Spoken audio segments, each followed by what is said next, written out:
ሰላም ውድ የጤና ጉዳይ ቻናል ቤተሰቦቼ እንደምን ቆይታችኋል?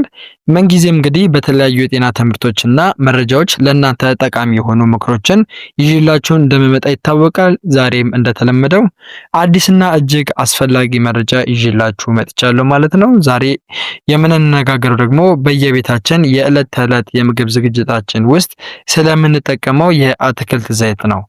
ይህ በኩሽናችን ውስጥ የማይጠፋ ግብዓት ከምግብ ጣዕም ባለፈ ለልብ ጤና፣ ለሰውነታችን በሽታ የመከላከል አቅምና ለአጠቃላይ ደህንነታችን ያለውን አስደናቂ ፋይዳ በዝርዝር የምናይ ይሆናል ማለት ነው።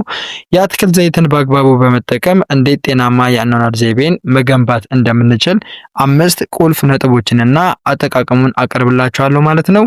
ውድ ተመልካቾቼ እንዲህ ያሉ ጠቃሚ የጤና መረጃዎቼ በየቀኑ እንዲደርሷችሁ ደግሞ የሰብስክራይብ እና ላይክ ምልክቱ አንድ ጊዜ ነካ ማድረጋችሁን እንዳትረሱ።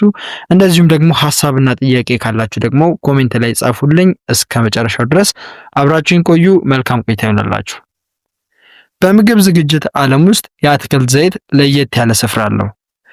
ከጥብስ እስከ መጋገሪያዎች ድረስ ባሉ ልዩ ልዩ የምግብ ነጥቦች ውስጥ ተመራጭ የሚያደርገው ሁለገብነቱ ብቻ ሳይሆን በውስጡ የያዘው የተትረፈረፈ አልሚ ምግብም ጭምር ነው። ለመሆኑ የአትክልት ዘይት በቋሚነት በኩሽናችን ሊኖር የሚገባው ለምንድነው የሚለውን ነጥብ አንስተን ደግሞ ጥቂት ነጥቦችን እንነጋገራለን። የዚህ ወርቃማ ዘይት ምስጢር እንዲህ እንፈትሻለን። ለምሳሌ በመጀመሪያነት የምንመለከተው የተትረፈረፈ የአልሚ ምግቦች ጎተራ ወይም ጥርቅም መሆኑ ነው። ስለ አትክልት ዘይት ፋይዳ ሲነሳ ቀድሞ አይምሯችን ላይ የሚመጣው በውስጡ የያዘው እጅግ የበለጸገ የአልሚ ምግቦች ክምችት ነው። ይህ ዘይት በተለይም እንደ ቫይታሚን ኢ፣ ቫይታሚን ኬ እና ቫይታሚን ኤ ባሉ ወሳኝ ንጥረ ነገሮች የታደለ ነው። እነዚህ ቫይታሚኖች ለአጠቃላይ ጤናችን መቃናትና ለሰውነታችን መታደስ የማይተካን ሚናን ይጫወታሉ። በዘይት ውስጥ የሚገኙት እነዚህ ንጥረ ነገሮች የሰውነትን በሽታ የመከላከል አቅምን እንደ አጥር ሆኖ በመገንባት ከበሽታ ይጠብቃሉ። የአይን ብርሃንን በማጥራት ረገድ የጎላ ድርሻ አላቸው። እንዲሁም ደግሞ የደም መርጋት ስርዓትንም በሚገባ ይከላከሉልናል ማለት ነው። ስለሆነም የአትክልት ዘይትን በየዕለቱ በሚዘጋጁ ምግቦች ውስጥ ማካተት እነዚህን ወሳኝ ሲሳዮች ለሰውነታችን የምናገኝበት ቀላሉና ተመራጩ መንገድ ነው። ወደዚህ አስደሳች የምግብ ግብዓት ጉዞ በመቀላቀል የአትክልት ዘይትን ለጤናማና ለጣፋጭ ሕይወት የኩሽኖች ሚስጥራዊ መሳሪያ ብታደርጉት የተመረጠ ወይም ደግሞ በጣም አስገራሚ ጤና ላይ እንድትሆኑ ይረዳቸዋል ማለት ነው። ሁለተኛው ደግሞ ለልብ ጤና ተስማሚ የሆኑ ቅባቶችን በውስጡ ይይዛል። የአትክልት ዘይት ካሉት የላቁ ጥቅሞች መካከል ዋነኛው ለልብ ጤና እጅግ ተስማሚ የሆኑ ቅባቶችን በውስጡ መያዙ ነው።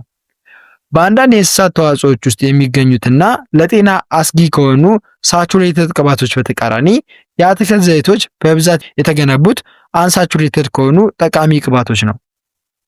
እነዚህ ቅባቶች በደማችን ውስጥ የሚገኘውን ጎጂ የኮሌስትሮል መጠን በመቀነስ ለልብ ህመም የመርጋት ዕድልን በእጅጉ ይከላከላሉ። የአትክልት ዘይትን አዘውትሮ መጠቀም የልብና የደም ዝውውር ስርዓት እንዲታደስና ልባችሁ ሁልጊዜም ብርቱና ጠንካራ ሆኖ እንዲቀጥል ይረዳል።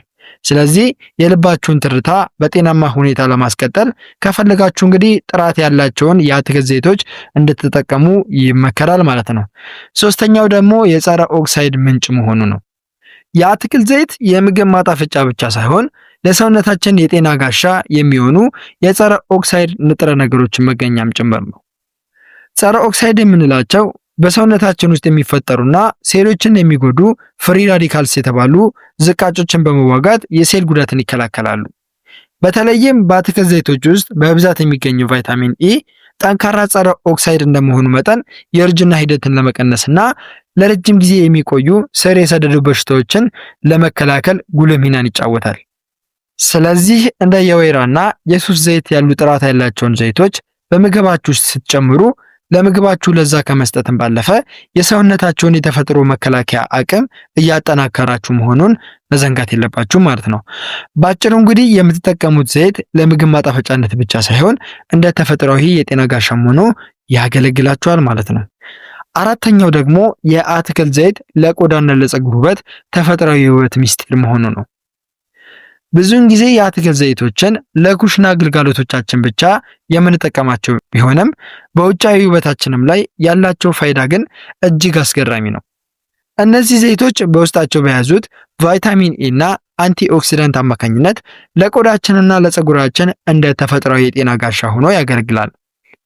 ለቆዳችሁ ጤና ምን አይነት ምላሽ ይሰጣል ካላችሁን ደግሞ ጥቂት ጠብታ የአትክልት ዘይትን በቆዳችሁ ላይ በቀስታ ማሸት ቆዳችሁ ምንጊዜም ቢሆን እርጥበቱን ጠብቆ እንዲቆይና እንዲለሰልስ ያደርጋል። ይህም በድርቀት ምክንያት የሚመጡ የቆዳ መሰነጣጠቅንና የቆዳ መሸብሸብን በመከላከል ረገድ ሁልጊዜም ብሩህና የወጣትነት መልክ እንዲኖራችሁ ይረዳችኋል ማለት ነው። እንዲሁም ደግሞ ለፀጉራችሁ ህይወት ሰጪ ነው። ለደረቀና ለተሰባበረ ፀጉር ተፈጥሯዊና የአትክልት ዘይት ፍቱን መፍትሄ ነው። ዘይቱን በፀጉራችሁ ላይ መቀባት ፀጉራችሁ ልዩ አንጸባራቂነት እንዲኖረው ከማድረጉም በላይ በቂ እርጥበት አግኝቶ እንዲፋፋና ጤናማ ሆኖ እንዲታይ ያደርገዋል። ማስታወስ ያለብን ነገር ደግሞ ውበት የሚጀምረው እንግዲህ ከውስጥ ብቻ አይደለም። በሰውነታችን ላይ የምንቀባው ነገር ልክ እንደምንመገበው ምግብ ሁሉ ለጤናችን ወሳኝ ነው። ለምሳሌ እንደ ወይራ ዘይት ወይም የሱፍ ዘይት ያሉ ተፈጥሯዊ ምርቶችን በመጠቀም ራሳችሁን ከኬሚካል ውህዶች በመጠበቅ ተፈጥሯዊ ውበታችሁን ማጎልበትና ማሳደግ ትችላላችሁ ማለት ነው። አምስተኛና የመጨረሻው እንግዲህ የአትክልት ዘይት በኩሽናችን ውስጥ ያለው ሁለገብ ሚና ነው። የአትክልት ዘይት በዘመናዊ የቤት ውስጥ የምግብ ዝግጅት ሂደት ውስጥ የማይተካ ሚና እንዲኖረው ካደረጉት ሚስጥሮች አንዱና ዋነኛው በየትኛውም የአሰራር ዘይቤ ውስጥ ራሱን በቀላሉ የማላመድ ልዩ ብቃቱ ነው። ይህ ዘይት ለቀላል ጥብስ ብቻ ሳይሆን ስጋና አትክልቶችን በከፍተኛ ሙቀት ለመለብለብ፣ ዳቦና ኬኮችን ለማለስለስ፣ አልፎ ተርፎም ለሰላጣዎች እንደ ማጣፈጫነት የሚያገለግል የኩሽናችን ሁለገብ ሞተር ነው ማለት ይቻላል። ይህንን ዘይት ለየት የሚያደርገው ሌላው ነጥብ ደግሞ የራሱ የሆነ የበረታ ጣዕም ወይም ሽታ የሌለው መሆኑ ነው። ይህም የምናበስላቸው ግብአቶች፣ ቅመማ ቅመሞችና አትክልቶች የራሳቸው ተፈጥሯዊ መዓዛና ጣዕም በዘይቱ ሳይዋጥ ለተመጋቢው በግልጽ እንዲደርስ ምቹ ሁኔታን ይፈጥራል። በተለይም ከፍተኛ ሙቀትን የመቋቋም ብቃቱ ለጤናማ አበሳሰል ወሳኝ ነው። ዘይቱ ሳይቃጠል ወይም የጤና ጠንቅ የሆኑ ኬሚካሎችን ሳይፈጥር በከፍተኛ ሙቀት ውስጥ የምግብን መልክና ጥራት ጠብቆ እንዲበስል ያደርገዋል። ከዚህም ባለፈ እንግዲህ የአትክልት ዘይት በኬክና በዳቦ ስራ ውስጥ ከቅቤ በተሻለ ሁኔታ ምግቡ ለረጅም ጊዜ ለስላሳና እርጥበቱ የተጠበቀ ሆኖ እንዲቆይ ማድረግ ተፈጥሯዊ ጸጋ አለው። በአጠቃላይ የአትክልት ዘይት ከኢኮኖሚያዊ ተመራጭነቱን ባሻገር በወጥ ቤታችን ውስጥ የምናከናውናቸውን ጥበባዊ ስራዎች ሁሉ የሚያቀላጥፍና የምግብ አሰራራችንን ወደ ላቀ ደረጃ የሚያሸጋግርልን ታማኝ ረዳታችን ነው ማለት ይቻላል። በማጠቃለያችን ላይ እንግዲህ የአትክልት ዘይት በውስጡ ከያዛቸው የተትረፈረፈ ንጥረ ነገሮች ጀምሮ ለልብ ጤናና ሰውነትን ከበሽታን ለመከላከል እንዲሁም ለቆዳና ለፀጉር ውበት የሚሰጠው ጥቅም ዘርፈ ብዙ ነው።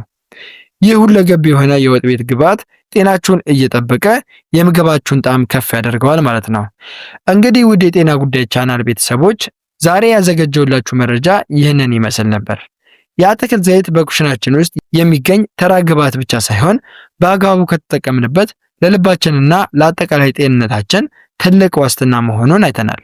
ስለዚህ በሚቀጥለው ጊዜ ወደ ኩሽናችሁ ስትገቡ ይህንን የአትክልት ዘይት ተጠቅማችሁ ጤናችሁንም ጭምር እንድትጠብቁ ስል ማሳሰብ ፈልጋለሁ ማለት ነው። ይህ መረጃ ጠቃሚ ሆኖ ካገኛችሁት እንግዲህ ለወዳጅ ዘመዶቻችሁ ሼር ማድረጋችሁን አትርሱ። በቀጣይ ደግሞ በሌላ አዲስ የጤና መረጃ እስክንገናኝ ድረስ ጤናችሁን ጠብቁ። በደስታ ቆዩልኝ።